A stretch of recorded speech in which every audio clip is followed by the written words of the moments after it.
200 psychiatrists had declared 5-year-old Marco Valentini beyond safe, a child so violent he'd hospitalized a teacher and been expelled from 3 schools. Sarah Morrison healed what they couldn't in 90 seconds with something none of the experts had tried: a hug. Before we continue, don't forget to subscribe to the channel, like the video, and comment where in the world you're watching from. Let's go. The first time I saw Marco Valentini, he was destroying my classroom with the methodical precision of someone twice his age. 5 years old and already fluent in the language of violence, he moved through the kindergarten room like a tiny hurricane, overturning tables, tearing artwork from walls, his small hands working with frightening efficiency. What struck me most wasn't the destruction itself, but the absolute silence that accompanied it. No screaming, no tears, no childish rage, just cold, mechanical devastation executed with the emotional detachment of a seasoned soldier carrying out orders. I'd been teaching at Sunshine Valley Kindergarten for 8 years, long enough to recognize the difference between a tantrum and something far more troubling. This wasn't a child acting out for attention or testing boundaries. This was a child who'd learned that emotion was weakness,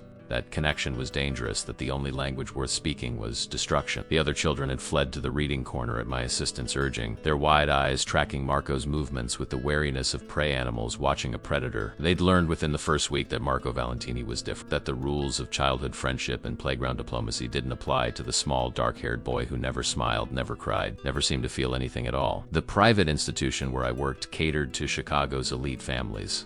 Children of executives, politicians, old money aristocrats who wanted their offspring educated in an environment that balanced academic excellence with the kind of social connections that opened doors later in life. We didn't typically accept students with Marco's reputation. The rumors had preceded his enrollment by months. Violent outbursts at 3 previous schools, property damage exceeding tens of thousands of dollars. One teacher hospitalized after the boy had thrown a wooden block with enough force to require stitches. The administration had only agreed to take him because his father, Dominic Valentini, had made an offer the board couldn't refuse, a donation large enough to fund an entire new wing, with the understanding that his son would receive one final chance at something resembling normal education. What the polite paperwork and carefully worded psychological reports failed to mention was that Dominic Valentini wasn't just another wealthy parent concerned about his child's future. He was the head of the Valentini crime family, one of the most powerful organized crime organizations in the Midwest. The kind of man whose business interests included everything from legitimate real estate holdings to operations that existed in shadows the authorities couldn't quite penetrate. The donation wasn't generosity. It was an ultimatum wrapped in $100 bills. Fix his son, or else. I watched Marco methodically snap crayons in half, sorting them by color before breaking them, and felt my heart break for the child trapped inside this tiny, damaged person. My background in child psychology had taught me to read beyond surface behaviors, to search for the underlying trauma that manifested in dysfunction. Every movement Marco made, every calculated act of destruction, screamed volumes about a childhood that had taught him all the wrong lessons about how to exist in the world. The director had warned me before Marco's first day. This is your case now, Miss Sarah. 27 psychiatrists have evaluated him. 15 child psychologists have attempted various therapeutic interventions. Been through behavioral modification programs, pharmaceutical treatments, residential facilities that specialize in disturbed children. Nothing has worked. His father is desperate, though he'd never admit it. One more school, one more teacher, one more chance before that man has to accept that his son might be beyond help. I'd read the file. All 600 pages of psychological evaluations, incident reports, treatment protocols that had failed to produce any measurable improvement. The clinical language painted a picture of a child with severe attachment disorder, possible early onset conduct disorder, trauma responses consistent with exposure to violence, and emotional regulation deficits that suggested fundamental neurological differences in how Marco processed feelings and social interaction. The reports recommended everything from intensive residential treatment to medications that would chemically constrain behaviors the experts couldn't otherwise modify. What they didn't recommend, what none of the 200 psychiatrists who'd evaluated him over 3 years had apparently considered, was that maybe Marco didn't need to be fixed. Maybe he needed to be seen. I approached slowly, careful to stay within his peripheral vision so he wouldn't perceive my movement as a threat. Marco's hands stilled on a puzzle he'd been systematically dismantling, his dark eyes tracking my approach with the hypervigilance of someone trained to assess danger in every interaction. At 5, he already had the watchful intensity of his father, that quality that made grown men nervous and sent subtle warnings through rooms when they entered. But beneath that carefully constructed armor, I could see exhaustion, the kind of bone-deep weariness that comes from constantly maintaining defenses against a world that feels fundamentally unsafe. "Marco," I said quietly, kneeling to his eye level but maintaining enough distance to respect his obvious need for personal space. "I'm Miss Sarah.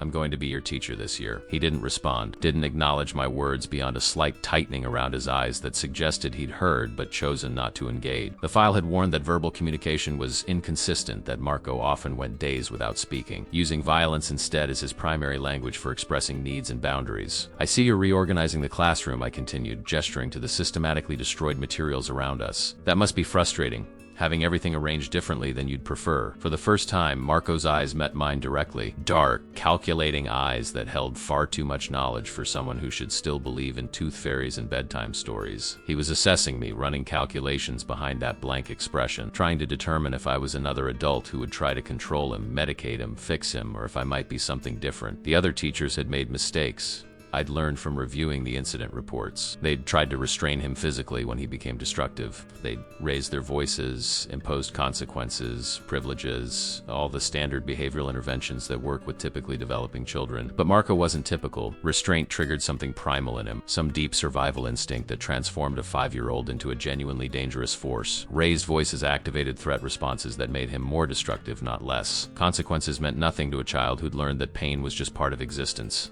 that punishment was as reliable as sunrise. The silence stretched between us, broken only by the whispered conversations of the other children watching from their safe distance. Marco's hands clenched and unclenched, a rhythmic pattern that suggested he was managing internal tension, trying to decide how to respond to this new adult who wasn't following the expected script. I waited, patient in a way that my 8 years of teaching had cultivated, understanding that sometimes the most powerful intervention was simply being present without demanding anything in return. When Marco finally moved, it wasn't toward more destruction. He picked up a broken crayon, examined it with the focus of a scientist studying a specimen, then looked back at me with something that might have been curiosity breaking through his defensive walls. "Why you not scared?" His voice was rough from disuse, the grammar simplified in the way of children who'd had limited opportunities for normal conversation. The question revealed more than he probably intended. Every other adult in his life had been scared of him. Scared of his violence, scared of his father, scared of the responsibility of trying to help a child this damaged. Their fear had taught Marco that he was something to be afraid of, something wrong and dangerous and fundamentally unlovable. "I'm not scared because you're not scary," I said simply. "You're a 5-year-old boy who's learned some very hard lessons about how to protect yourself. And that doesn't make you scary.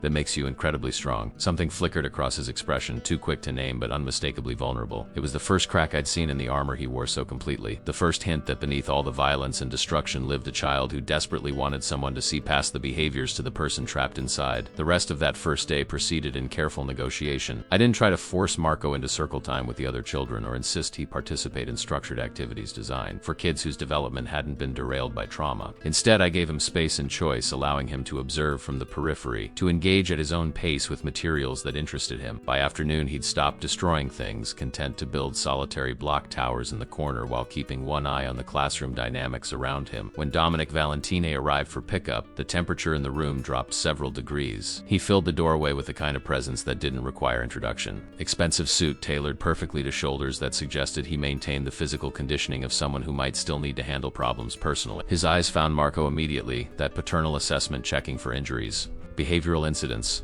any sign that this school would become another in the long line of failures. 2 men flanked him in the hallway, not quite bodyguards, but close enough to make their purpose clear. The Valentini family didn't take chances with their own. How was he? Dominic's question was directed at me, but his attention remained on Marco, watching his son gather a backpack with the same methodical precision he'd used to destroy my classroom that morning. His voice carried the slight accent of someone who'd learned English as a second language but spoke it with complete fluency, the educated diction of a man who operated in both legitimate business circles and considerably darker spaces. "He had a big day," I said carefully, aware that my answer would determine whether Marco returned tomorrow or became another casualty in his father's desperate search for help. "We're still getting to know each other, but I think we'd made some progress." Dominic's eyes finally shifted to me, conducting the same calculating assessment I'd seen in his son's gaze. The resemblance between them went beyond physical features. Both had that quality of intense observation, of processing multiple layers of information simultaneously, of never fully trusting anything they couldn't personally verify. "The previous school said he put a teacher in the hospital," Dominic said flatly, no apology in his tone, just statement of fact. "That teacher tried to restrain him when he became upset," I replied, holding his gaze even though every instinct suggested looking away from that intensity. "I don't believe in restraining children unless they're in immediate danger of hurting themselves or others.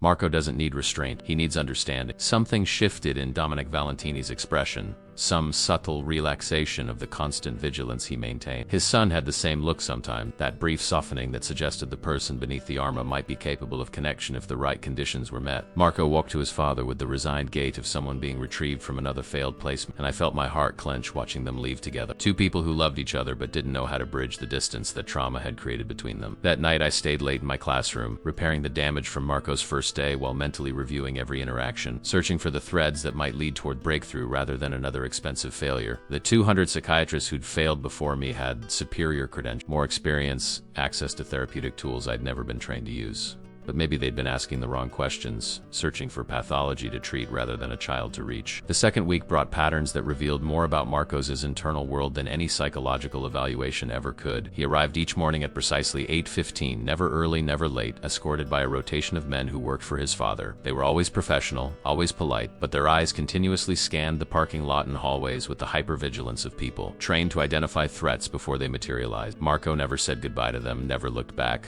just walked into the classroom with that same mechanical precision that governed all his movements. I'd begun documenting everything, not in the clinical language of the psychiatrists who'd preceded me, but in observations that captured the human child beneath the diagnostic labels. Tuesday morning, Marco spent 40 minutes arranging blocks by size, color, and shape, creating patterns of such mathematical precision that I wondered if his brilliant mind had found order in geometry because human relationships offered only chaos. Wednesday, he sat in the reading corner for 2 hours, not looking at books but watching other children play with an intensity that suggested he was studying them the way scientists study foreign species, trying to decode social rules that made no intuitive sense to him. Thursday changed everything. During free play, a little girl named Emma approached Marco's solitary construction project with the fearless curiosity of someone too young to have learned proper wariness. She was 4, small for her age, with wild curls that never stayed in their ponytails and a smile that could melt the hardest hearts. Emma had started at Sunshine Valley 3 months earlier, the daughter of a software executive who'd relocated from California,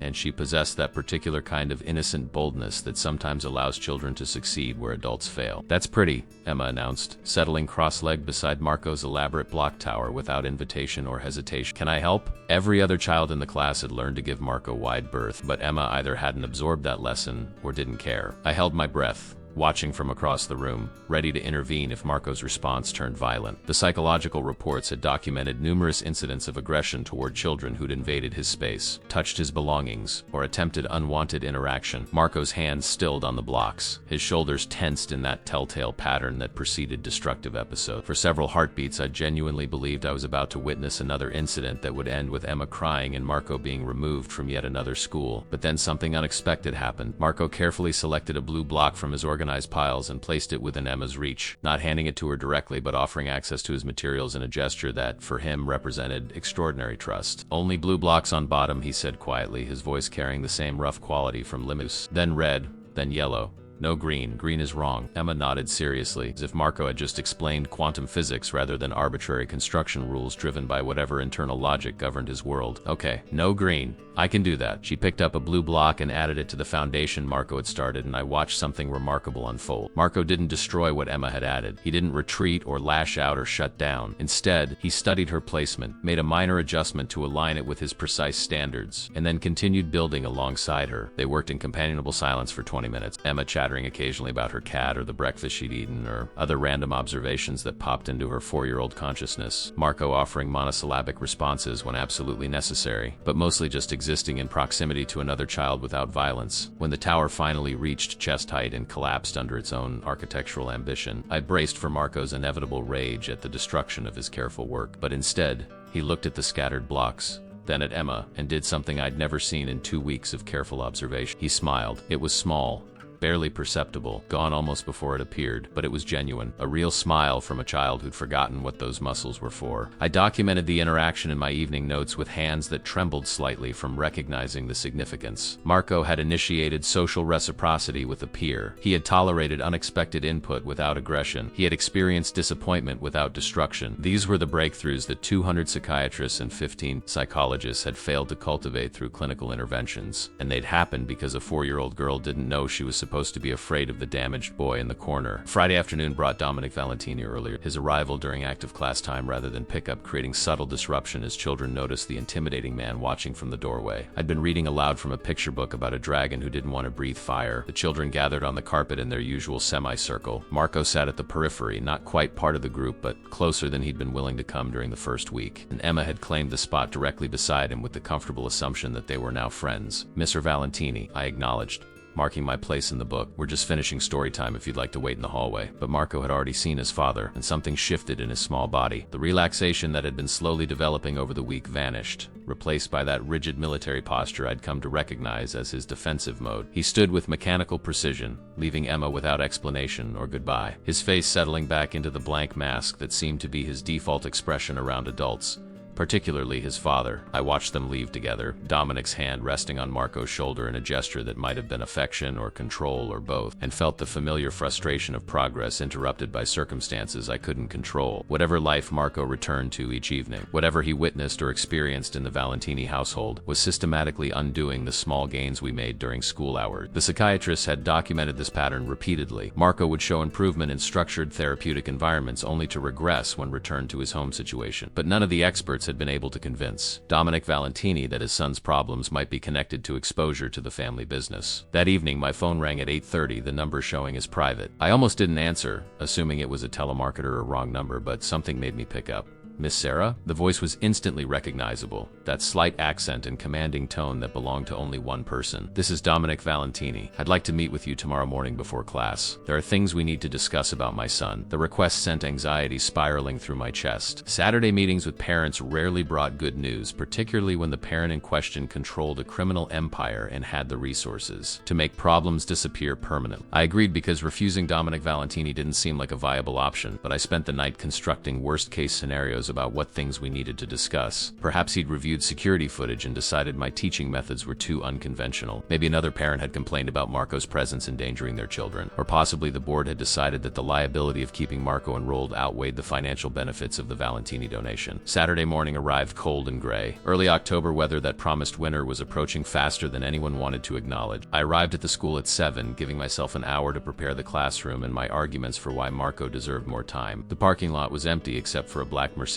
with tinted windows, and Dominic Valentini stood beside it, dressed more casually than I'd seen before in dark jeans and a leather jacket that somehow made him look more dangerous rather than less. "Thank you for meeting me," he said as I approached, his courtesy surprising given his reputation. "I know this is unusual, but I needed to speak with you away from Marco, away from my associates, away from anyone who might misinterpret what I'm about to say." We sat in my classroom as dawn light filtered through the windows, and Dominic Valentini did something I suspected he rarely allowed himself to do. He let his guard down. Marco's mother died when he was 2. He began without preamble, staring at his hands rather than meeting my eyes. "Ovarian cancer, 3 months from diagnosis to death. I made sure she had the best treatment money could buy, the most advanced therapies available anywhere in the world. None of it mattered." "I'm sorry," I said quietly, understanding beginning to dawn about the origins of Marco's trauma. Dominic continued as if I hadn't spoken, the words spilling out with the rushed quality of someone who'd been holding them in too long. "She was the only truly good thing in my life, the only person who saw past what I do, who I am, what my family represents. She made me want to be better, to build legitimate businesses, to give Marco a different life than the one I had. When she died, something broke in him. He stopped talking for 6 months, started having night terrors that would last for hours.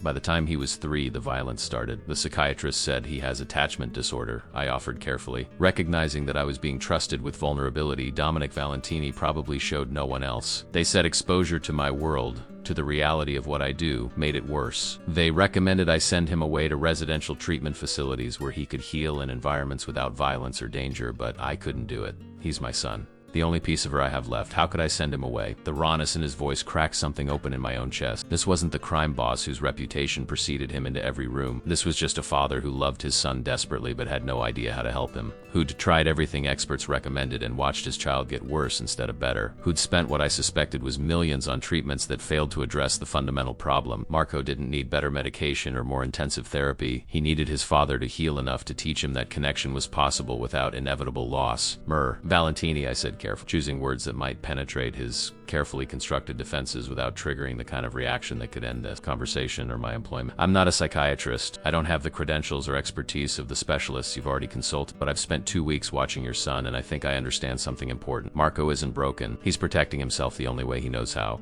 He learned at 2 years old that people you love can disappear without warning, that the world is fundamentally unsafe, that trusting others leads to unbearable pain. Everything he does, all the violence and destruction and emotional shutdown, makes perfect sense when you understand he's trying to prevent himself from ever being hurt that badly again. Dominic's eyes met mine finally, and I saw recognition there. He understood because he'd employed the same survival strategies, built the same emotional walls, just in adult contexts, that society found more acceptable than a 5-year-old's tantrums. So how do I fix him? The question revealed everything. Dominic Valentini, powerful crime boss who solved problems through force or money or strategic manipulation, genuinely didn't know how to help his own child. You don't fix him, I said gently. You show him that connection is worth the risk, that loving someone doesn't guarantee loss, that he's safe enough to feel things without being destroyed by them. And Valentini, with respect, that might mean examining how your world affects his development. The temperature in the room dropped perceptibly. I'd crossed a line that the psychiatrists and psychologists had probably been too intimidated to approach. Dominic Valentini's world wasn't something people questioned if they valued their health and safety. The silence stretched between us, heavy with implications that could end my career or worse. Dominic Valentini sat perfectly still, his expression unreadable in that way powerful men cultivate when processing information they don't want to hear. I just suggested that his lifestyle, his identity, everything he'd built and protected, might be poisoning his son. Most people didn't survive making such observations to men like him, but something in his eyes suggested he'd already had similar thoughts during the countless sleepless nights worrying about Marco. My world, as you call it, is what provides the resources to get him the best help available, Dominic said finally, his voice carefully controlled. Without what I do, without the money and connections my business provides, Marco would be in some underfunded public school system with teachers who have 40 students and no time for children who need extra attention. I'm not suggesting you're a bad father, I replied, holding his gaze despite every survival instinct screaming to look away. I'm suggesting that Marco might be picking up on things you think you're hiding from it. Children are remarkably perceptive, especially traumatized children. They sense tension, danger, violence, even when adults believe they're being protected from those realities. What specifically do you think he's experiencing? The question was asked with genuine curiosity rather than defensiveness, and I recognized this as the critical moment where I could either build a bridge or burn one permanently. Does he see violence in your home? Overhear conversations about business operations that involve threat or harm? Witness interactions between you and your associates that demonstrate power through intimidation? Is he exposed to weapons, to security measures that constant vigilance is necessary, to a lifestyle where trust is dangerous and emotions are weakness? Dominic's jaw tightened almost imperceptibly. My home has security appropriate for someone in my position. Marco has bodyguards because threats against my family are real. He's never witnessed actual violence, but yes, he's aware that danger exists. How could he not be? From the time he could walk, we've taught him to be careful, to trust no one outside the family, to understand that showing weakness invites attack. These aren't pathological lessons. They're survival skills for the life he was born into. And what if he didn't have to survive that life? I asked quietly. What if the greatest gift you could give him isn't better security or more therapy, but a fundamentally different environment where a 5-year-old could just be a child? The words hung in the air like a challenge, and I watched Dominic process the implication. Leaving his world wasn't a simple matter of career change. The Valentini family had roots going back 3 generations in Chicago's organized crime landscape. Walking away meant abandoning obligations, betraying alliances, potentially triggering the kind of conflicts that ended with bodies and rivers. You're asking me to give up everything I built, he said finally. Everything my father and grandfather built before me. The legitimate businesses that employ hundreds of people. The complex web of relationships and obligations that can't just be dissolved because a kindergarten teacher thinks it would be better for my son's development. I'm asking you to consider what matters more, I replied, my voice gentle but firm. The empire or the boy? Because right now you're losing him. Not to death like he lost his mother, but to the same emotional shutdown you've probably cultivated in yourself as protection. Marco is becoming exactly what your world requires him to be. Hard, cold, untrusting, violent when necessary, incapable of genuine connection. Is that really what you want for him? The vulnerability that flickered across Dominic's face was there and gone in a heartbeat, but I caught it. Raw pain from a father watching his son disappear into darkness and feeling powerless to prevent it despite unlimited resources and absolute authority in his professional world. No, he whispered.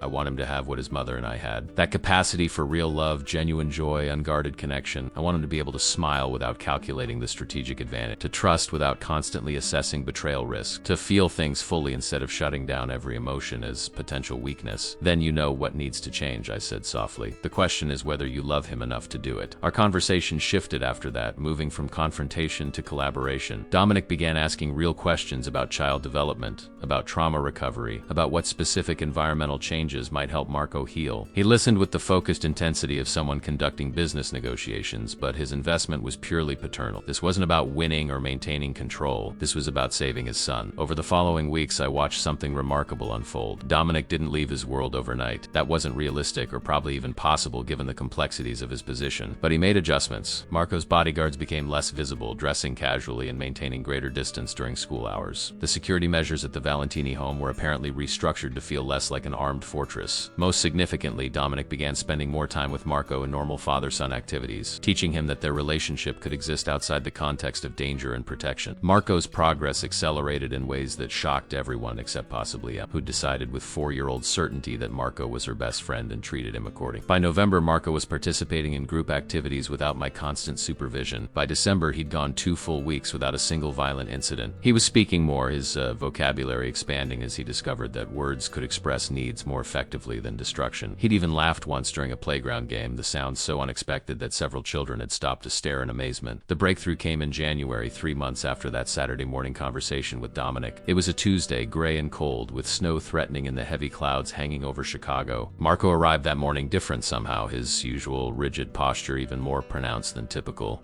Something had happened, though I couldn't immediately identify what. He moved through the classroom with mechanical precision, avoiding interaction. His face settled into that blank mask I'd learned meant he was managing overwhelming internal turmoil. During morning circle time, Emma tried to sit beside him as had become their routine, but Marco shifted away. She tried again, her small face puzzled by the rejection, and Marco stood abruptly, walking to the far corner of the room. I watched carefully, trying to assess whether this was a regression or something else.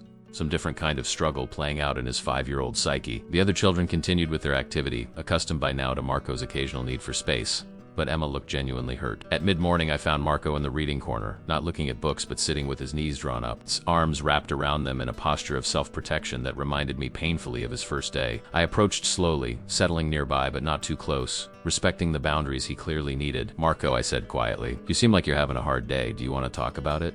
He didn't respond immediately, his face buried against his knees.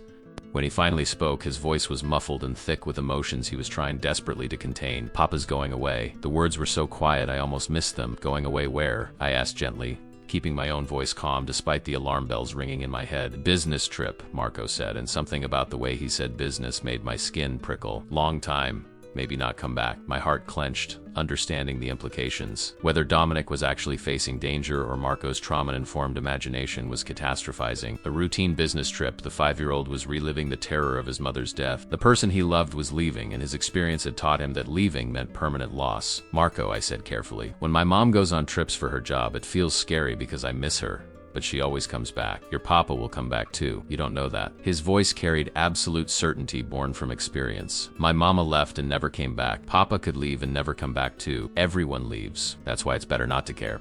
There it was, the core belief that had been driving all of Marco's behaviors since his mother's death. Connection meant inevitable loss. So the only safe choice was to never connect at all. The psychiatrists had identified this in their reports, labeled it attachment disorder, scribed interventions that addressed symptoms without touching the fundamental terror underneath. I made a decision in that moment that probably violated multiple professional boundaries and teaching protocols, but felt absolutely necessary. I moved closer to Marco, slowly enough that he could retreat if he wanted, and opened my arms in clear invitation. "Marco," I said softly, "would it be okay if I gave you a hug?" He looked up at me with eyes that were trying so hard not to cry, and I watched him wage an internal war between his desperate need for comfort and his absolute terror of vulnerability. For several heartbeats, I thought he would refuse, that the walls he'd built were still too thick to let anyone through. Then Marco launched himself into my arms with the desperation of someone drowning, finally grabbing a lifeline. He didn't cry. Even then, his control was too ingrained for that. But he held on with fierce intensity, his small body shaking with the force of emotions he'd been suppressing for 3 years. I wrapped my arms around him, one hand cradling his head against my shoulder, and just held him. No words.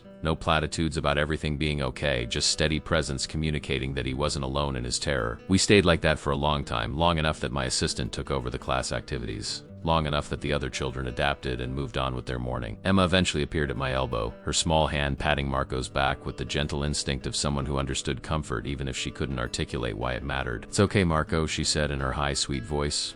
Miss Sarah gives good hugs. They make the scared feelings smaller. When Marco finally pulled back, his face was flushed but dry, his control maintained even through breakthrough. He looked at me with an expression I'd never seen before, something vulnerable and uncertain, as if he'd just revealed something so intimate that he wasn't sure how I'd respond. "Thank you," he whispered, the words barely audible. "For what?" I asked gently, wanting him to articulate what had just happened, to begin building vocabulary around emotional experience. "For not leaving," he said simply, and the weight of those 3 words contained everything he'd been carrying since his mother's death. That afternoon, when Dominic arrived for pickup, I asked if we could speak privately. Marco had returned to playing with Emma, building another of their elaborate block structures, and he seemed lighter somehow, as if releasing even a fraction of his held terror had created space for other experiences. Dominic followed me to the small office I used for parent conferences, his expression already wary, probably expecting bad news given the pattern of his son's educational history. "Something happened today," I began, and watched tension flood his shoulders. "Before you panic, it was something good, something important." I described the morning's events, Marco's fear about his father leaving, the hug that had allowed him to finally accept comfort from another person, the way Emma's simple friendship had reinforced that connection could be safe. Dominic listened with the absolute focus he brought to everything important, his storm-gray eyes never leaving my face. "He let you hold him?" The question carried disbelief mixed with something that might have been jealousy or grief. In 3 years since his mother died, he hasn't let anyone truly hold him. Not me, not his grandmother, not the nanny who's been with us since he was born. He tolerates being touched when necessary, but he's never sought comfort, never allowed anyone close enough to actually reach him. The pain in Dominic's voice was raw and unconcealed. Here was a man who controlled vast criminal enterprises, who commanded absolute loyalty from dangerous people, who could make problems disappear with a phone call, but he couldn't make his son feel safe enough to accept a hug. "He trusts me because I don't try to control him," I said gently. "I give him choices, respect his boundaries, let him process emotions at his own pace. And I think, Mr. Valentini, he trusts me because I'm not afraid. Not of his behaviors, not of his father's reputation, not of the possibility that helping him might fail. Fear creates distance, and Marco has experienced enough distance to last a lifetime." Dominic stood and walked to the window overlooking the playground, his back to me, shoulders rigid with the kind of tension that suggested he was managing his own overwhelming emotions. When he spoke again, his voice was rough. "Teach me. Show me how to do what you did today. I don't know how to reach my own son, and it's killing me." Over the next several months, I did something no psychiatrist or psychologist had apparently offered. I taught Dominic Valentini how to be the father Marco needed. It wasn't about therapeutic techniques or behavioral interventions. It was about learning to be present without agenda, to offer connection without demanding response, to create safety through consistency rather than control. We met twice a week, early mornings before school or late afternoons after Marco went home with the nanny. Dominic approached fatherhood the way he approached business, with absolute commitment and willingness to learn new skills. I taught him about trauma responses in young children, about how Marco's brain had literally been rewired by loss and fear. We practiced scenarios, role-played interactions, discussed his own childhood and how his father's parenting had shaped his assumptions about masculinity and emotional expression. It wasn't easy. Dominic had been raised in a world where showing emotion was weakness, where vulnerability invited attack, where love was expressed through protection and provision rather than affection and presence. Unlearning those patterns while simultaneously trying to teach Marco different lessons required courage I hadn't expected from someone with his reputation, but Dominic Valentini loved his son desperately.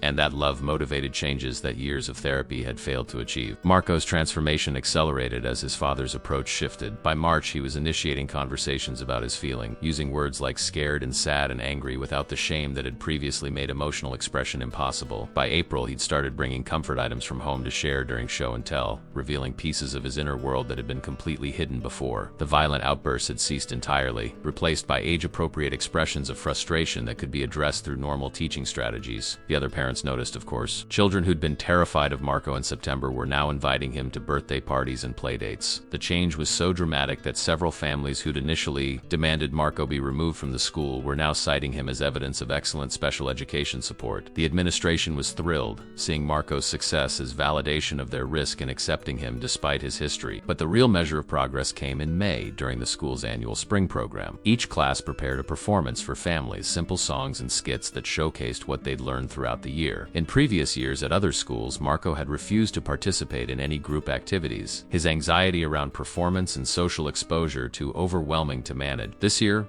I wasn't sure what to expect. The morning of the performance, Marco arrived with Dominic unusually early. His father was dressed in an expensive suit that suggested he'd rearranged important business commitments to be present, and Marco wore a button-down shirt that made him look heartbreakingly grown up. They stood together in the classroom, Dominic's hand resting gently on Marco's shoulder, and I watched them have a quiet conversation I couldn't quite hear. When Dominic left to find seating in the auditorium, Marco approached me with unusual purpose. "Miss Sarah," he said, his voice carrying the careful precision that still characterized his speech when managing stress. "I'm scared about the show. My tummy feels weird and my hands are shaky." The fact that he could identify and articulate his physical anxiety symptom represented massive growth from the child who'd only known how to express distress through destruction. "That's completely normal," I assured him, kneeling to his eye level. "Lots of people get nervous before performances.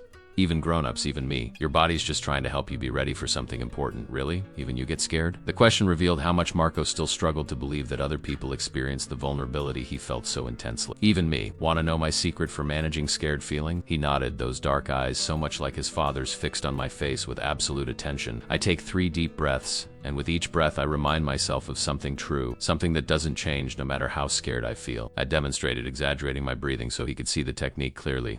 Breath 1, "I am safe." Breath 2, "People who love me are watching." Breath 3, "It's okay to make mistakes." Marco copied my breathing, his small chest rising and falling with deliberate effort. Then he added his own truth. Breath 4, "Miss Sarah is here." The performance itself was controlled chaos in the way that kindergarten events always are. Children forgot their lines, sang off-key, waved enthusiastically to parents in the audience, and generally delighted everyone with their earnest attempts at theatrical presentation. Our class performed a song about different emotion, with each child displaying a drawing they'd made of what happy or sad or angry or surprised looked like. When Marco's turn came, he walked to the front of the stage with Emma at his side. She'd insisted they present together, her loyalty to her best friend absolute and unwavering. Marco held up his drawing, a picture of a child being hugged by a teacher, and spoke into the microphone with surprising clarity. "This is safe," he said. "Safe is when someone holds you and the scared feelings get smaller. Safe is the best feeling because it means you're not alone anymore." The auditorium was completely silent. Every parent, every teacher, every administrator who knew Marco's history understood the significance of what they were witnessing. This child, who'd been written off by 200 psychiatrists,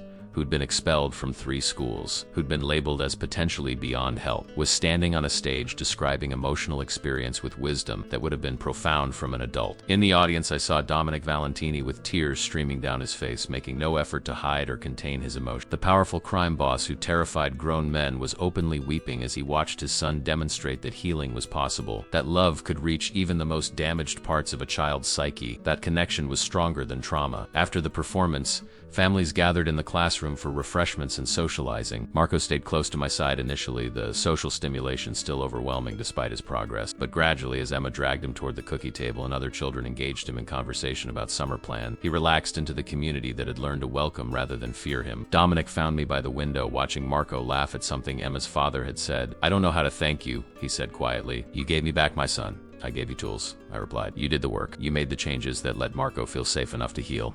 That took courage most people don't have." He was silent for a moment, his gaze following Marco around the room. "The psychiatrists all told me his problems were neurological, possibly genetic, that medication and intensive therapy were the only options. They said his prognosis was poor, that I should prepare for a lifetime of managing his disorder." "Marco didn't have a disorder," I said gently. "He had a completely normal response to abnormal circumstances. His brain was doing exactly what it's supposed to do when a child experiences profound loss and ongoing environmental stress. Once we addressed those root causes, his nervous system could finally settle enough to develop normally." Dominic turned to face me fully, and I saw something in his expression that made my breath catch. Not just gratitude, but something deeper, more personal, that crossed professional boundaries I'd been carefully maintaining. "These past months, working with you, learning to see Marco differently," he paused, searching for words. "It's changed more than just my relationship with my son. You've made me question everything about how I live, who I am, what I want my legacy to be." The admission hung between us, weighted with implications that made my heart race. Before I could respond, Emma's mother appeared with questions about summer camp options, and the moment dissolved into normal parent-teacher conversation. But something had shifted, and we both felt it. June brought the end of the school year and complicated emotions about Marco's transition to first grade. He'd made such remarkable progress that staying in my classroom would have been academically inappropriate. But leaving the safety we'd built together triggered anxiety for both Marco and his father. The final week of school, I spent extra time preparing Marco for the transition, creating a visual schedule of what first grade would look like, introducing him to his new teacher, building bridges between the familiar and the unknown. "Mrs. Patterson is kind like you?" Marco asked during one of our preparation sessions, his voice carrying the careful uncertainty that still emerged when facing new situations. "She's different from me, but yes, she's kind, and she's excited to have you in her class." She knows you're brave and smart and good friend, other kid. But what if I get scared and don't know what to do? Then you use the tools we've practiced, I reminded him. Deep breaths, words for feeling, asking for help when you need it. And Marco, being scared doesn't mean you're doing something wrong. It means you're doing something new. And that's how we grow. The last day of school was bittersweet. Parents arrived with flowers and gifts for teachers. Children bounced with excitement about summer vacation, and the classroom buzzed with that particular chaos that comes from ending one chapter before beginning another. Marco gave me a drawing he'd made, a picture of the two of us with the word SAFE written across the top in his careful printing. Emma had helped him pick out a frame from the craft store, she explained proudly, because important pictures needed proper frames. I hung it on my desk where I could see it every day, a reminder of what education could be when we looked past behaviors to see the hurting child underneath. As families filtered out for the last time, Dominic lingered with Marco, both of them seeming reluctant to leave. We should talk, Dominic said quietly, about next year, about Marco's continued support, about some ideas I have. His tone suggested the conversation would cover more than just educational planning. That evening, we met at a small Italian restaurant far from the school, far from the neighborhoods where Dominic's reputation preceded. He'd arranged a private dining room, ostensibly for discretion, but the intimate setting felt deliberately chosen for a conversation that wasn't entirely professional. Marco was with his grandmother for the evening, Dominic explained, giving us space to talk openly without little ears absorbing every word. Over wine and pasta that I barely tasted, Dominic laid out a vision that took my breath away. He wanted to establish a school specifically designed for children like Marco, kids who'd experienced trauma and needed educational environments built around healing rather than compliance. He'd already purchased a building, assembled a team of architects and educational consultants, secured funding that would make the project completely viable, and he wanted me to design the program, to serve as director, to build something revolutionary. This isn't just about Marco anymore, he said, his intensity focused entirely on me in a way that made concentration difficult. There are hundreds of children in Chicago alone who are being failed by systems that don't understand trauma. Kids who get labeled as behavior problems or learning disabled when really they just need someone to see past their protective walls to the scared children inside. You have a gift for that, Sarah, and I have resources to make this happen. The professional opportunity was extraordinary, the kind of career-defining project most educators only dreamed about. But sitting across from Dominic Valentini in the candlelight, watching passion illuminate his features as he described his vision, I knew the offer came with complications that had nothing to do with educational philosophy. There's something else, I said quietly, something we're not talking about. He met my eyes directly, no evasion or pretense. You're right. These months of working together, seeing how you are with Marco, learning to be a better father because of your guidance, somewhere along the way, my feelings became more than professional respect. The admission should have terrified me. Dominic Valentini was dangerous in ways that had nothing to do with his criminal enterprises. Getting involved with him meant entering a world I'd only observed from the safety of my classroom, accepting complications I'd never imagined when I first agreed to teach his son. But I'd also spent months watching him transform, seeing the man beneath the reputation, witnessing his capacity for change when properly motivated. I have feelings too, I admitted, the words feeling both liberating and terrifying. But Dominic, your world, what you do, the dangers that come with your life, I don't know if I can navigate that.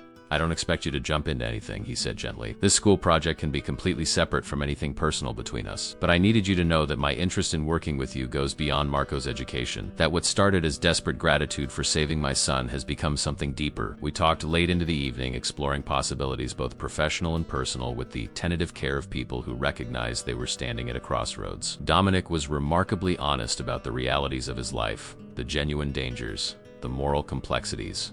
The fact that leaving his world completely wasn't as simple as I'd suggested months earlier. But he'd made changes, shifted focus toward legitimate business operations, begun extracting himself from the more violent aspects of family operations. For Marco, he explained, everything I'm doing now is about giving him a different future than the one I had. Your school project is part of that, creating something legitimate and good that can be his legacy instead of what my father and grandfather built. By the time he drove me home, we'd reached an agreement about the school but left personal questions open for exploration. The summer stretched ahead with possibilities that excited and terrified me in equal measure. July brought intensive planning sessions for the new school. Dominic had assembled an impressive team, but he consistently deferred to my expertise on educational matters, genuinely interested in building something transformative rather than just prestigious. We met several times a week, always with Marco present, watching our collaboration with the sharp observation that characterized his personality. He'd started calling me Sarah rather than Miss Sarah, a small shift that felt significant. One afternoon at Dominic's home, while Marco played in the elaborate backyard with a security detail that had become nearly invisible through familiarity, Dominic and I reviewed architectural plans for the school building.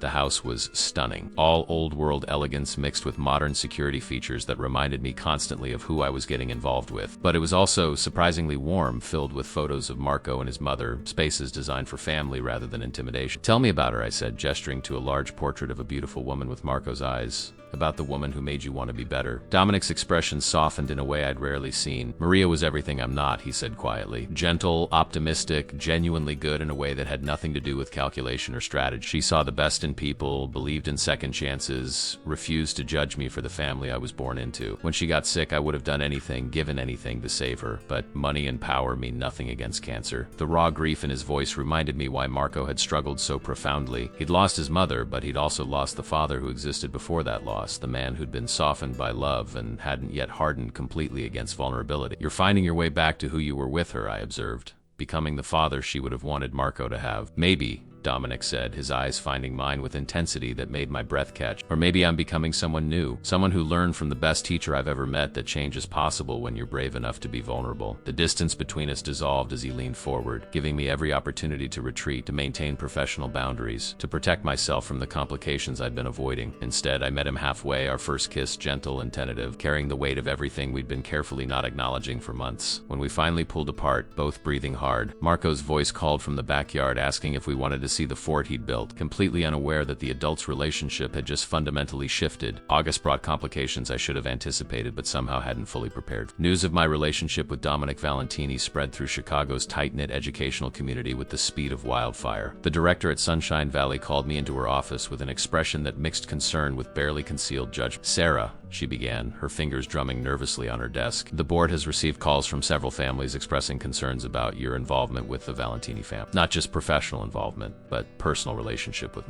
Mart Valentini." I'd expected this conversation, had prepared arguments about how my personal life didn't impact my professional competence, but hearing the words still felt like a punch to the gut. "What specific concerns?" I asked, keeping my voice level despite the anxiety spiraling through my chest. "The usual ones," she said with a sigh. "Safety issues, moral questions about whether someone dating a known criminal should be influencing young children, worries about the school's reputation. Several board members are suggesting that perhaps it would be best if you took a leave of absence while you sort out your personal situation." The implied threat was clear. Choose between my career and Dominic, between the profession I dedicated my life to and the man who'd become increasingly central to my world. The injustice burned hot in my throat. I helped Marco Valentini when everyone else had given up on him. I've never brought any danger or inappropriate influence into my classroom. My personal relationships have zero impact on my ability to teach. That may be true, the director conceded, but perception matters in education. Parents need to trust that their children are in safe, appropriate environments. Dating someone with Mr. Valentini's reputation, regardless of his recent efforts toward legitimacy, creates questions we're not equipped to answer. I left that meeting with my resignation letter drafted in my mind, fury and hurt warring with rational understanding that the educational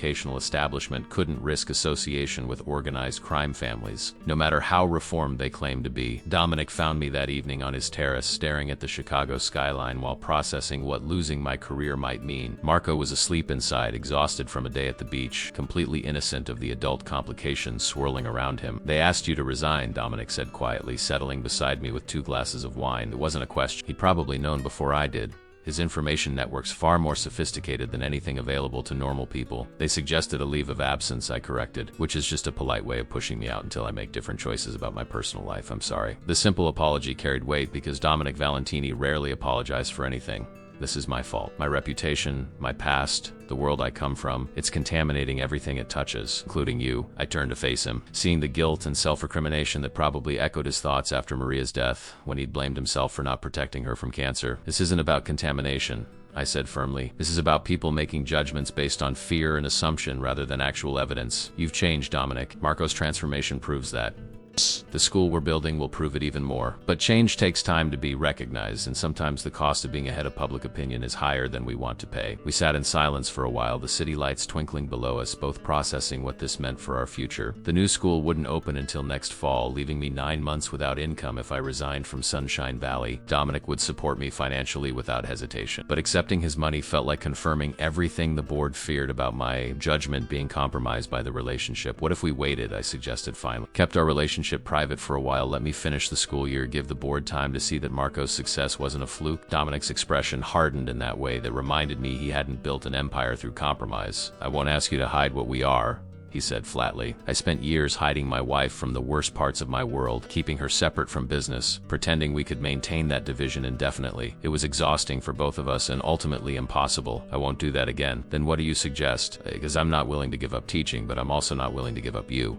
The admission surprised me even as I said it. "Somewhere over the past months, Dominic Valentini had become essential to my life in ways that transcended professional collaboration or physical attraction. I'd watched him transform as a father, seen the man beneath the reputation, understood that his capacity for violence existed alongside genuine tenderness. He was complicated and dangerous and absolutely devoted to the people he loved. Giving that up to appease a school board felt like betraying everything I'd learned about looking past surface judgments to see deeper truth. "Open the school early," Dominic said suddenly. "We have the building, the funding, the curriculum you've designed. What we don't have is 9 months to wait while you sacrifice your integrity to maintain employment at a place that doesn't value what you accomplished with. Marco, start with a small program, maybe 10 to 15 students. Children who need what you offer and whose families won't judge your personal choices." It was reckless and impulsive and absolutely brilliant. Starting a school mid-year with minimal preparation time went against every educational best practice I'd been trained to follow. But conventional approaches had failed children like Marco repeatedly. Maybe it was time to trust that the unconventional could work better.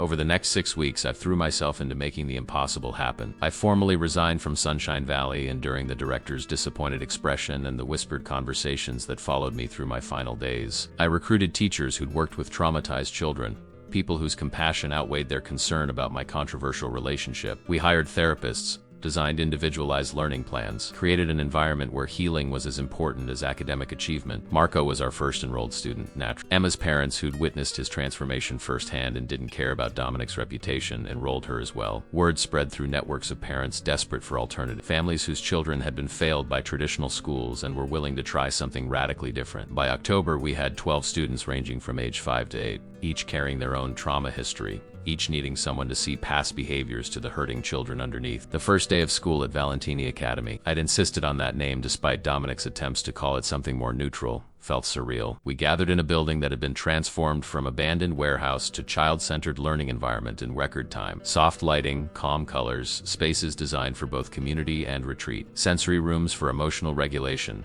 a kitchen where we'd teach cooking as therapy and life skill. "Welcome," I told the small gathering of children and their parents. "This is a school that works differently than what you might be used to. Here we believe that feeling safe is more important than following rules, that connection heals better than consequences, that every behavior is communication, and our job is to listen rather than punish. We believe your children are not broken. They are beautifully adapted to difficult circumstances, and we're going to help them adapt to safety instead." Marco stood beside me as I spoke, my assistant teacher in spirit if not official title. He'd asked to say something to the new students and I'd agreed, curious what wisdom this now 6-year-old would share from his experience. "My name is Marco," he said in his clear, careful voice. "Last year I was really scared all the time. I broke things and hurt people and couldn't let anyone close because I thought everyone would leave like my mama did. But Miss Sarah, she's Miss Valentini now, she taught me something important. Being scared is okay. Being sad is okay. Having big feelings that are hard to control is okay. What's not okay is being alone with those." The parents listened with tears in their eyes as this child articulated what they'd been unable to find in any therapeutic intervention or educational program. Marco continued, his confidence growing. "At this school you won't be alone. Even when you feel like destroying everything or running away or shutting down completely, there will be people who understand, people who won't give up on you.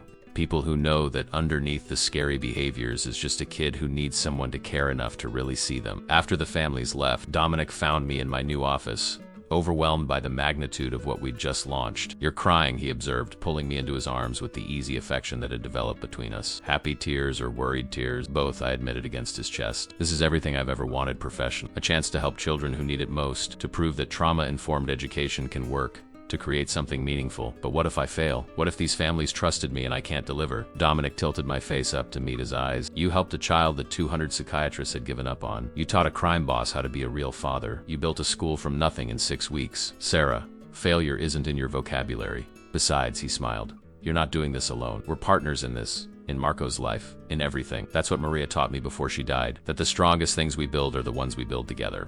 That night, after Marco was asleep and the house was quiet, Dominic and I sat in his study reviewing enrollment applications for potential new students. Each file told a story of a child the system had failed, behaviors that masked pain, potential that traditional education couldn't access. "This one," Dominic said, pointing to an application for a 7-year-old who'd been expelled from 4 schools for violence. His father is serving time for armed robbery. Mother is addicted to opioids. He's been in 5 foster homes in 3 years. Every evaluation says he's beyond help. "Sounds familiar," I murmured, thinking of Marco's file that had said essentially the same things. "What's his name?" "His name is James," Dominic Reed, and according to this assessment, he has severe attachment disorder, possible early onset conduct disorder, and a history of harming animals. The psychiatrists recommend residential treatment, possibly juvenile detention if his behaviors escalate. I met Dominic's eyes across the desk, both of us thinking the same thing. James needed what Marco had needed. Someone willing to look past the terrifying surface to see the terrified child underneath. James arrived on a Monday morning in November, escorted by a social worker who looked simultaneously relieved to be handing him off and guilty for feeling that relief. He was small for 7, undernourished in the way that spoke of chronic neglect rather than acute starvation, with eyes that tracked every movement in the room with predatory wariness. The file hadn't mentioned the scars on his forearm, carefully hidden beneath long sleeves until he reached for a toy, and the fabric wrote up, "Self-harm at 7 years old." My heart broke even before he spoke. The social worker, a tired woman named Patricia who'd clearly seen too much, pulled me aside while James explored the classroom with the cautious movements of someone expecting ambush. "He's worse than the reports indicate," she said quietly. "The foster family called me at 2 in the morning last week because he'd barricaded himself in the bathroom with a knife, saying he needed to let the bat out. They're terrified of him, and honestly, I don't blame them. This is his last chance before the state moves him to psychiatric residential care." I watched James methodically test boundaries,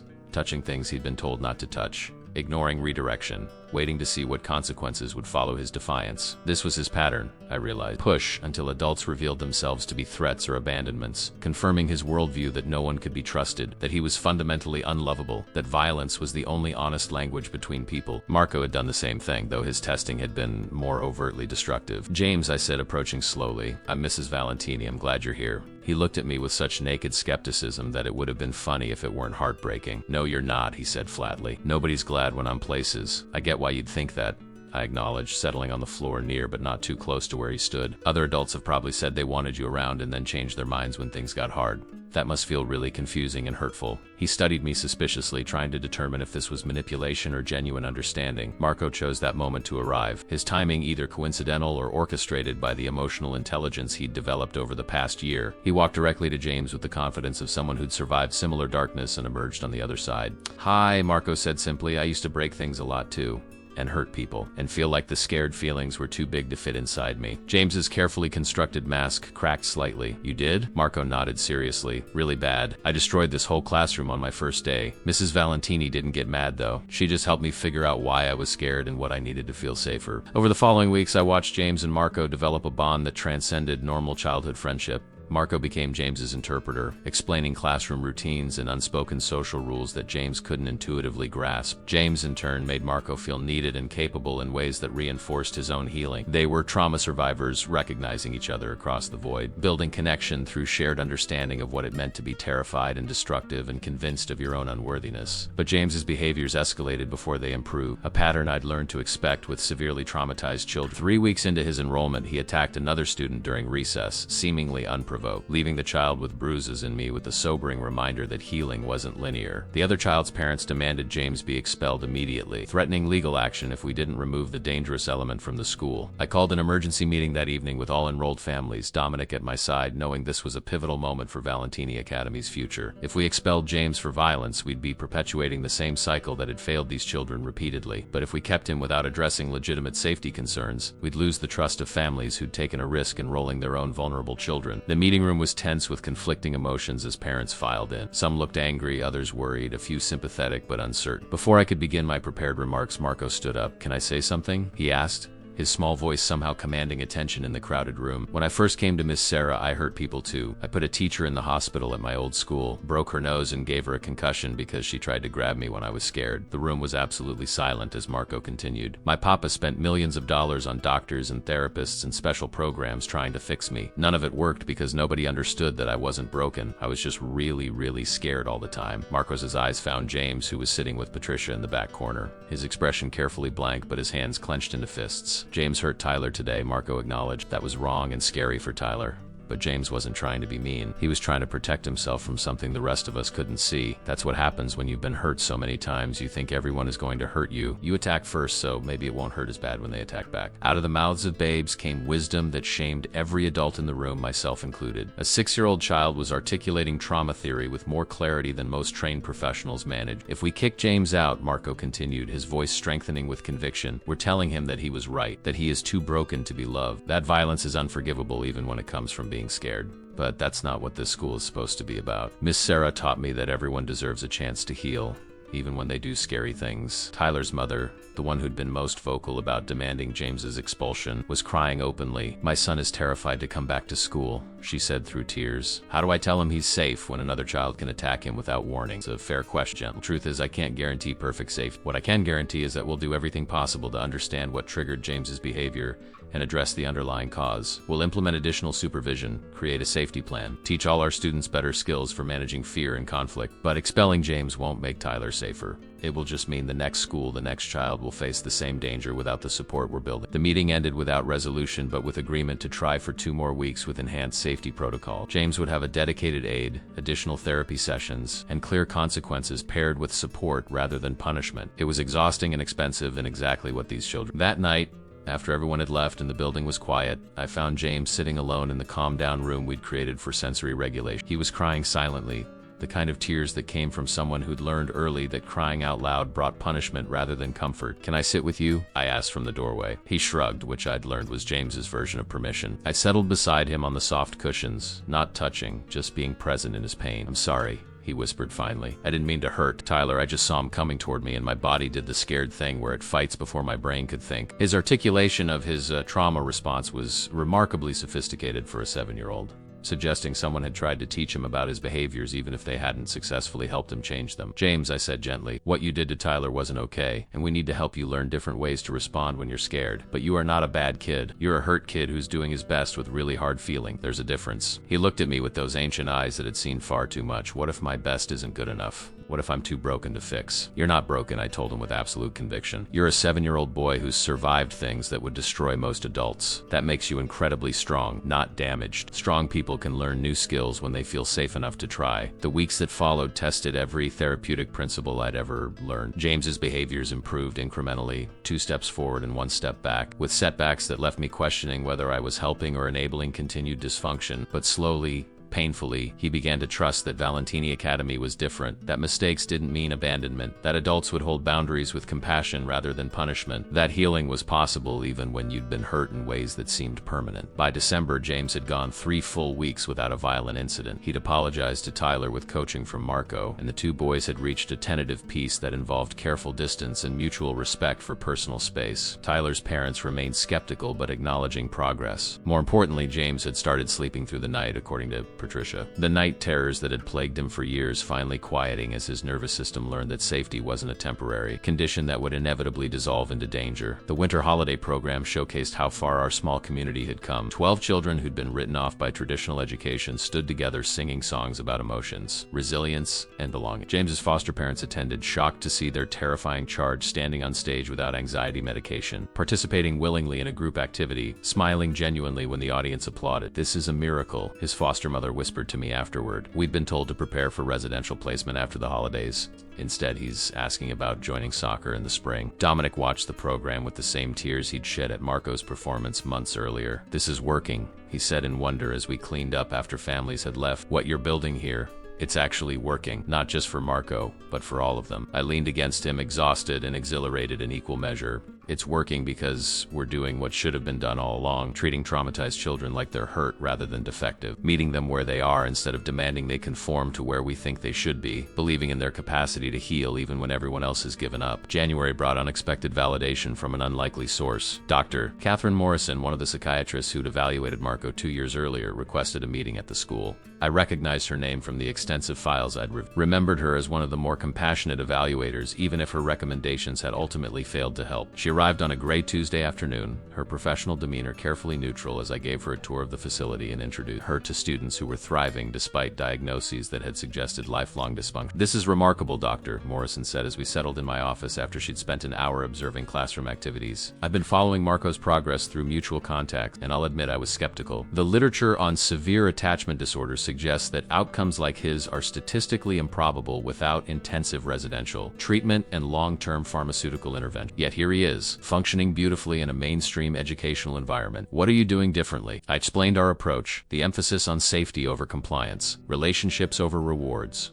Understanding over consequences. Dr. Morrison listened with the focused attention of someone genuinely trying to learn rather than defend her previous conclusion. When I finished, she sat quietly for a moment, processing implications that clearly challenged her professional training. You're suggesting that what Marco and these other children needed wasn't more intensive psychiatric intervention, but less. That the pathologizing itself was part of the problem. Not exactly, I clarified. They needed intervention, but intervention that addressed root causes rather than managing symptoms. Traditional approaches often focus on controlling behaviors through external means. Medication, behavior modification, structured environments, but traumatized children need internal regulation skills, which can only develop in relationships where they feel genuinely safe. All the therapy in the world doesn't help if a child goes home to an environment that constantly triggers their survival responses. Dr. Moore's expression shifted to something between professional curiosity and personal regret. I evaluated 37 children last year for severe behavioral disorders, recommended residential treatment for 23 of them. Now I'm wondering how many of those children might have responded to an approach like this instead. The admission took courage,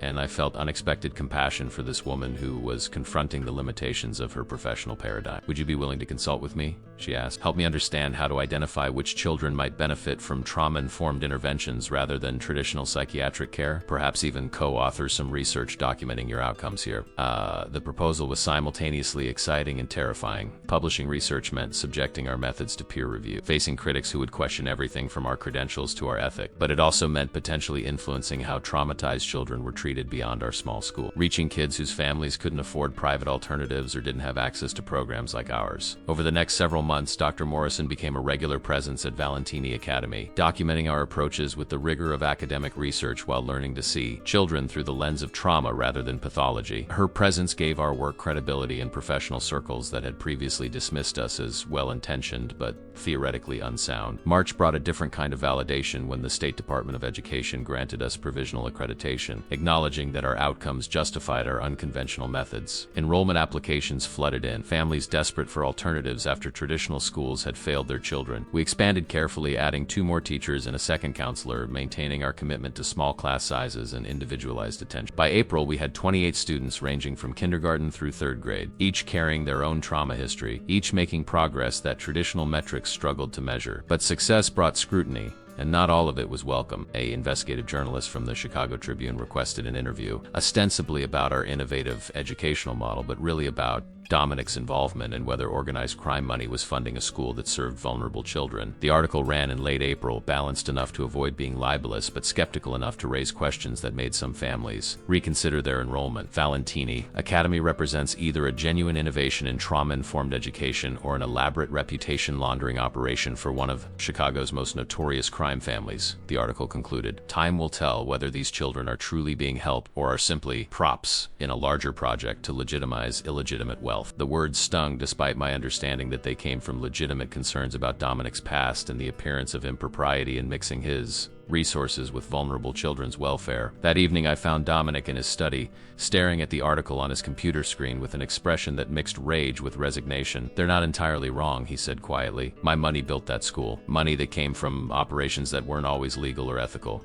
I can claim I'm reformed, that I'm focusing on legitimate businesses now, but the foundation was built on things I'm not proud of. Does that make everything we're doing there tainted? I thought carefully before responding, knowing this conversation touched something fundamental about who we were as individuals and partners. The money has a history, I acknowledged, but what matters is what we're doing with it now. Those 28 children don't care whether the building was purchased with legitimate investment, returns, or profits from operations you'd rather forget. They care that someone created a space where they can heal. That's not reputation laundering, that's redemption. Dominic looked at me with an intensity that still made my breath catch after months of intimacy. How did I get so lucky to find you? He asked. Someone who sees past what I was to what I'm trying to become. You didn't find me, I reminded him. Marco brought us together. Your love for him, your desperation to help him, that's what opened the door to everything else. The man you're becoming isn't despite your past. It's because you chose to let your son's pain matter more than your pride. We married quietly in May, a small ceremony at the same cathedral where Marco's mother was buried, with Marco serving as best man and Emma as flower girl. The choice of location was deliberate. Dominic's way of honoring Maria's role in shaping the man he'd become and acknowledging that his capacity to love me was built on the foundation she'd created. Marco gave a speech during the reception that had every adult crying. Today my papa married my teacher, he said, said with the serious delivery that characterized his public speech. Means my family's bigger now. But it also means other kids will have families too, because Miss Sarah, I mean Mom, she makes families happen for people who thought they'd lost them forever. The intimacy of calling me Mom for the first time, his choice rather than something we'd pressured him toward, felt like the culmination of everything we'd worked toward over 2 years. Marco had healed enough to risk attachment, to claim family bonds without being paralyzed by fear of inevitable loss. That night,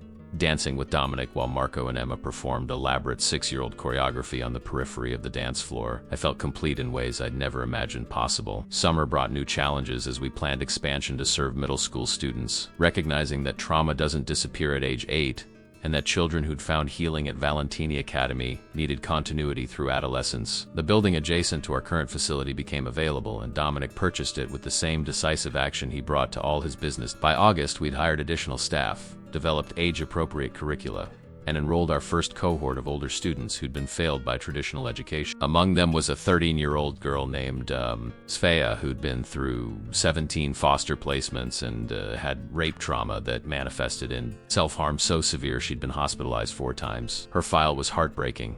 Recommendations for long-term psychiatric residential care based on the assumption that someone this damaged couldn't function in mainstream environments. But I'd learned from Marco and James and 24 other children that the experts were often wrong about what traumatized kids needed. Sophia needed what they all needed: someone willing to see past the terrifying behaviors to the terrified child underneath. Marco, now 7 and thriving in 2nd grade, took it upon himself to welcome Sophia on her first day. I watched him approach this sullen teenager who radiated hostility and pain, completely unintimidated by her attempts to scare him away. "I know you don't want to be here," Marco said simply. "Nobody wants to be at the school for broken kids, but we're not actually broken. We're just kids who've been through really hard things.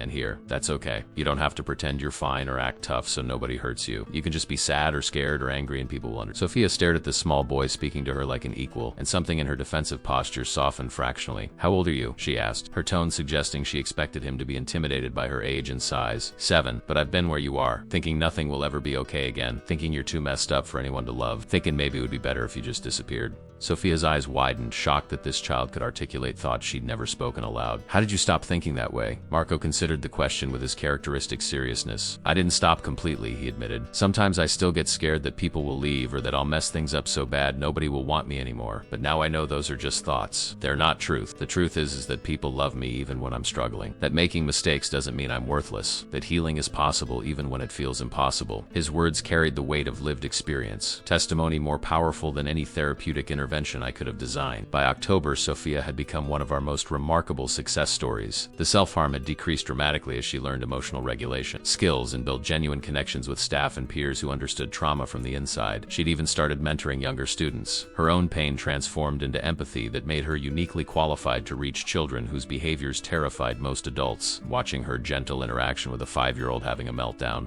I was reminded that healing wasn't just about individual recovery. It created ripple effects that touched everyone in the community. The research Dr. Morrison and I were conducting began attracting attention from academic circles and policymakers interested in alternatives to traditional approaches for traumatized children. We presented preliminary findings at a national conference on trauma-informed education, sharing data that showed significant improvements in behavioral regulation, academic achievement, and social-emotional functioning across our student population. Traditional metrics couldn't fully capture what we were seeing: how children who'd been nonverbal were speaking, how kids who'd only known violence were learning gentleness, how students written off as hopeless were discovering hope. But the numbers were compelling enough that several school districts contacted us about consultation and training. November brought unexpected crises when James's biological mother, recently released from prison after serving time for drug-related offenses, demanded custody be returned to her. Patricia called me in distress, explaining that the mother had completed mandated treatment programs and the court was required to consider reunification,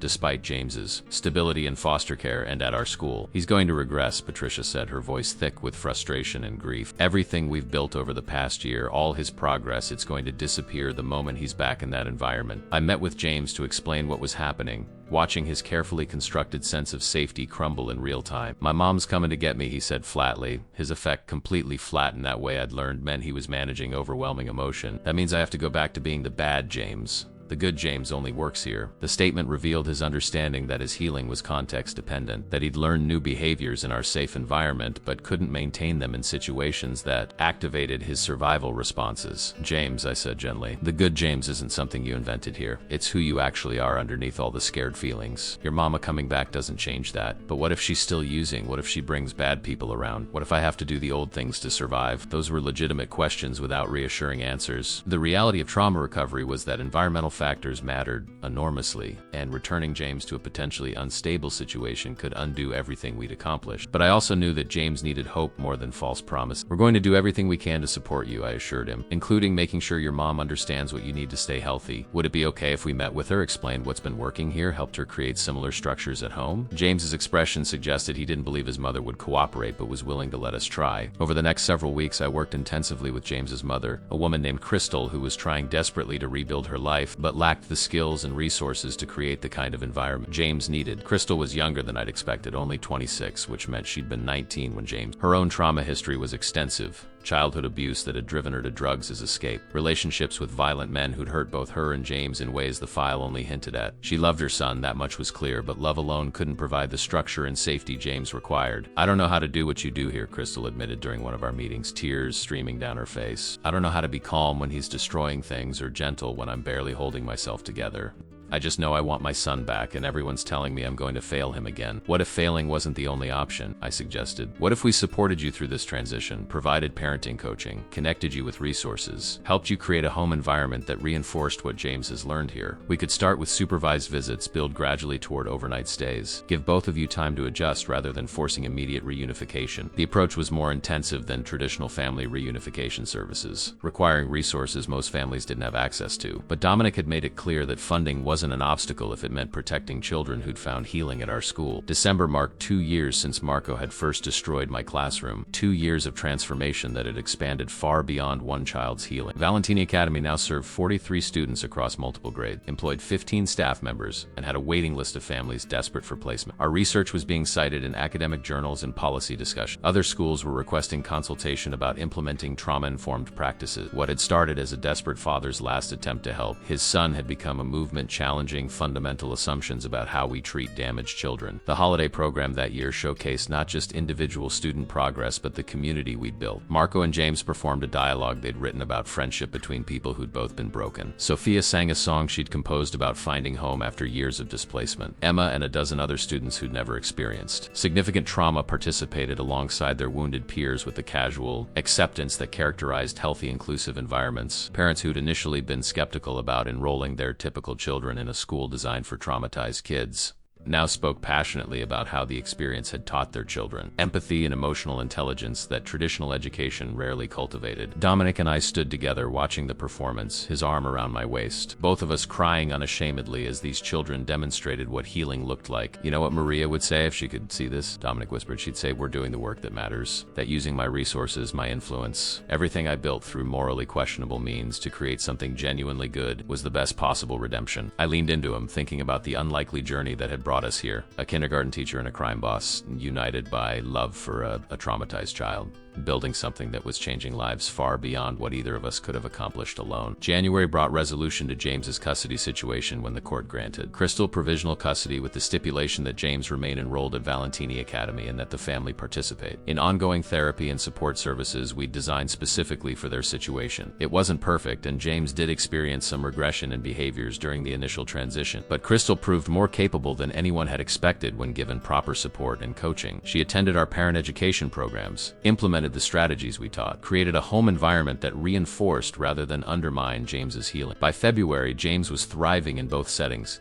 his nervous system finally secure enough to maintain regulation even when contexts changed. The transformation in Crystal was equally remarkable. Watching her gentle, patient response to James's meltdown during a pickup one afternoon, I barely recognized the desperate, overwhelmed woman who'd arrived 2 months earlier convinced she would fail.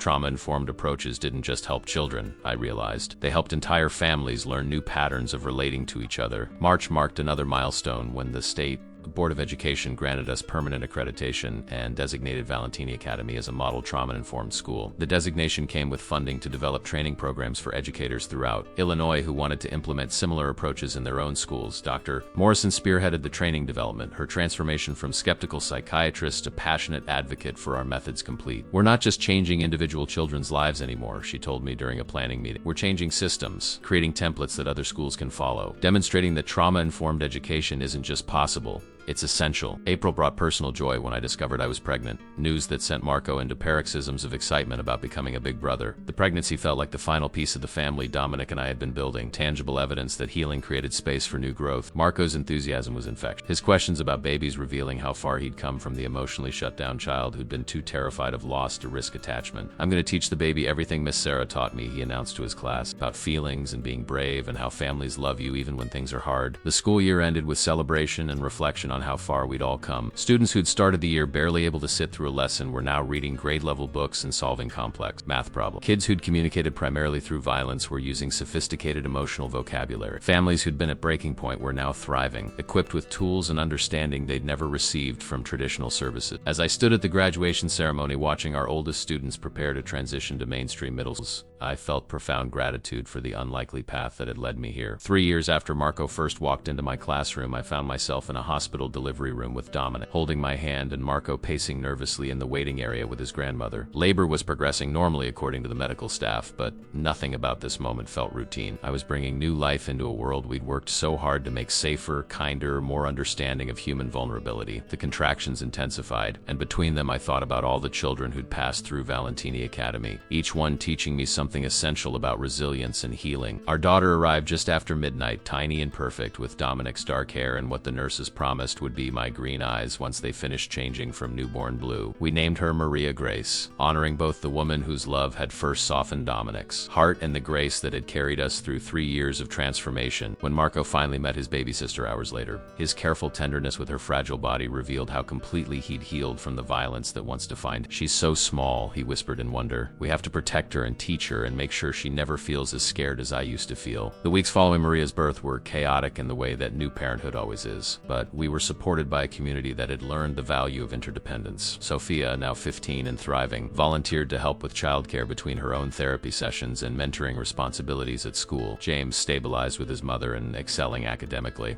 Brought gifts he'd made in art class, his creativity finally finding expression in beauty rather than destruction. Emma, still Marco's closest friend despite moving to a different school for 4th grade, organized a meal train with other former Valentini Academy families who wanted to help. By fall, I was back at school part-time with Maria in a carrier against my chest, demonstrating for our students that adults could balance professional responsibilities with family needs, that asking for help wasn't weakness, that community support was what made difficult things possible. The research Dr. Morrison and I had been conducting was published in a prestigious journal. Our findings showing statistically significant improvements in behavior, academics, and social-emotional functioning for traumatized children in relationship-based educational environments compared to traditional psychiatric interventions. Publication sparked national interest, with reporters and educators and policymakers all wanting to understand how we'd achieved outcomes the experts had deemed impossible. The attention was validating but also overwhelming. Suddenly everyone had opinions about our methods, our funding sources, whether mixing Dominic's criminal history with vulnerable children's education was ethically appropriate regardless of outcomes. A documentary crew requested access to film at Valentini Academy, promising to tell our story with sensitivity but inevitably raising questions about privacy and exploitation. We declined most opportunity, protective of the community we'd built and unwilling to turn our students' healing into entertainment or case studies that reduced them to data points. December brought full circle completion when Dr. Richardson, the first psychiatrist who'd evaluated Marco 3 years earlier, requested a meeting. He'd read our published research with what he described as professional humility bordering on shame. "I was one of the 200 experts who failed your son," he told Dominic bluntly. "I recommended intensive residential treatment, pharmaceutical intervention, behavioral modification that would have controlled his symptoms without addressing underlying causes. I was wrong, and I need to understand why so I don't make the same mistakes with other children." We spent hours that afternoon discussing Marco's journey, what had worked and why traditional approaches had failed. Dr. Richardson listened with the openness of someone genuinely trying to learn rather than defend his professional expertise. The difference, I explained, was that we never treated Marco like he was broken. We recognized that his behaviors, however disturbing, were adaptive responses to unbearable circumstance. Once we changed those circumstances, created safety and connection and unconditional acceptance, his nervous system could finally settle enough to develop normally. Medication and therapy can support that process, but they can't replace the fundamental human need for relationships where we feel truly seen and valued. What you're describing isn't just educational innovation, Dr. Richard. It's a completely different paradigm for understanding human development and healing, one that prioritizes connection over control, relationship over intervention, seeing people as inherently worthy rather than fundamentally defective. That has implications far beyond traumatized children. It challenges everything about how we structure mental health treatment, education, even criminal justice. His words acknowledged what we'd come to understand through 3 years of work with dozens of children. Trauma-informed approaches weren't just alternative methods. They represented fundamentally different beliefs about human nature and what people needed to thrive. January marked 4 years since Marco had first entered my classroom, and the anniversary felt significant enough to warrant celebration. We organized a reunion of former students, inviting families who'd been part of Valentini Academy's journey to gather and share stories of continued growth and healing. The turnout was overwhelming, nearly 100 people filling our gymnasium, their presence testament to the community bonds that extended far beyond typical school relationships. Marco, now 8 and confident in ways that would have seemed impossible 4 years earlier, had prepared a presentation about his journey from the terrified, violent child who'd been written off by experts to the thriving student who now helped others find their own paths to healing. Standing before the crowded room, Marco displayed the drawing he'd given me on that last day of kindergarten. The picture of us embracing with the word safe written across the top. 4 years ago, he began, voice steady despite the emotion underlying his words. I couldn't let anyone touch me. I destroyed everything, hurt people, couldn't talk about feelings because I was sure that being vulnerable meant being destroyed. 200 psychiatrists tried to fix me. They gave me medications that made me feel foggy and strange, recommended programs where I'd be locked away from my family. They said I probably had brain damage or genetic defects that meant I'd never be normal. The room was absolutely silent as Marco continued. But then I met Miss Sarah, who's now my mom, and she did something none of those experts had tried. She gave me a hug, not because I'd earned it or because I was being good, just because I needed it, because I was scared and alone and desperate for someone to care enough to hold me while I fell apart. That hug didn't fix everything. I still had hard days and scary feelings and times when I wanted to break things, but it showed me something I'd forgotten after my first mama died. That connection was possible, that people could love me even when I was struggling. That healing wasn't about being perfect. It was about being real with people who wouldn't leave when things got difficult. Marco's words captured everything we'd learned over 4 years of intensive work with traumatized children. That clinical expertise and pharmaceutical interventions and behavioral protocols all had their place, but they could never replace the fundamental power of human connection offered freely and without condition. Healing required relationship, the messy, complicated,